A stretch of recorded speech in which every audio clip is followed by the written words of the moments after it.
સિંગવડ તાલુકાના ભાણપુર ગામે કબૂતરી ડેમમાંથી દીપડાનો મૃતદેહ મળી આવ્યો.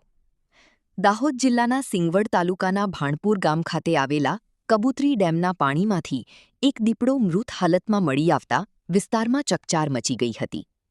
ઘટનાની જાણ થતાં જ વન વિભાગની ટીમ તાત્કાલિક ઘટના સ્થળે દોડી આવી હતી. મળતી માહિતી મુજબ સાકરિયા ગામના ગણપતભાઈ બારિયાએ કબૂતરી ડેમના પાણીમાં દીપડો મૃત હાલતમાં પડેલો જોતા તાત્કાલિક છાપરવાડ ફોરેસ્ટના જેપી ડામોરને જાણ કરી હતી.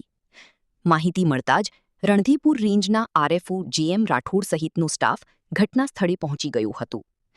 દેવગઢ બારિયા એસીએફ બારિયા તેમજ ડીસીએફ મિતેશકુમાર પટેલ આઈએફએસના માર્ગદર્શન હેઠળ વન વિભાગ દ્વારા સ્થળ પર તપાસ હાથ ધરવામાં આવી હતી. ત્યારબાદ મૃત દીપડાને ડેમના પાણીમાંથી બહાર કાઢી સરકારી પંચોની હાજરીમાં પશુ ચિકિત્સક દ્વારા પોસ્ટમોર્ટમ કરવામાં આવ્યું હતું. પોસ્ટમોર્ટમની કાર્યવાહી પૂર્ણ થયા બાદ દીપડાના મૃતદેહને માતાના પાલ્લા નર્સરી ખાતે અગ્નિદાહ કરવામાં આવ્યું હતું. વન વિભાગના અધિકારીઓએ જણાવ્યું હતું કે દીપડાના મોતનું ચોક્કસ કારણ પોસ્ટમોર્ટમ રિપોર્ટ આવ્યા બાદ જ સ્પષ્ટ થઈ શકશે.